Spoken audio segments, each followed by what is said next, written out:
Mapagpalang araw po sa ating lahat. Merry Christmas to everyone. Advance 2023 New Year. For today, let's talk about crab farming. Ayan.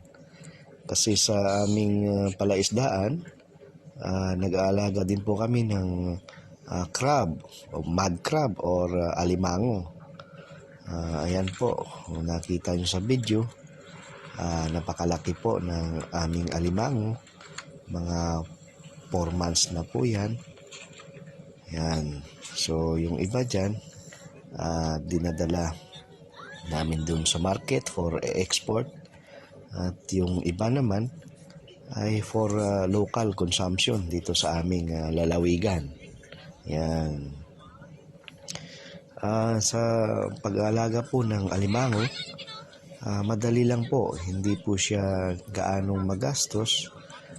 Mas magastos pa po yung pag-aalaga ng bangos kaysa sa alimango. Yan.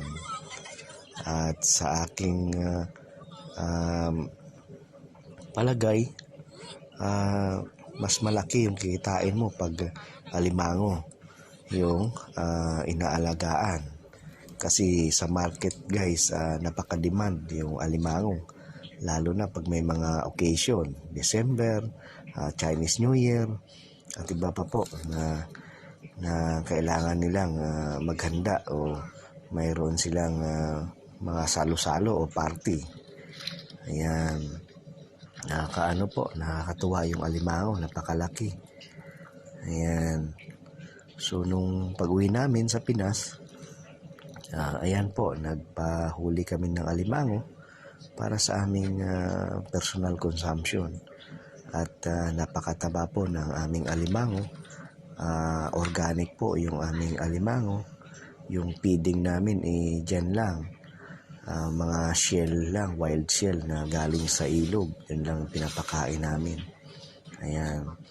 Hindi po kami gumamit ng commercial feeds para sa aming alimango.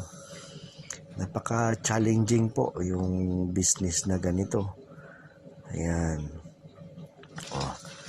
And napaka-refreshing kasi yung nature yung inaalagaan mo. Kasi yung farming nga napakagandang libangan, refreshing kasi nasa farm ka. Yung business na ganito is fit ito sa mga OFW, lalo na yung mga retired na o papa-retired pa lang na OFW. So maganda itong opportunities para sa atin.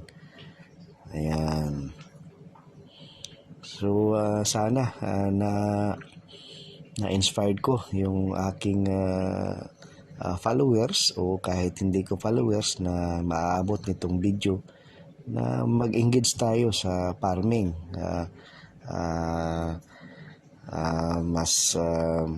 Mas kikita po tayo.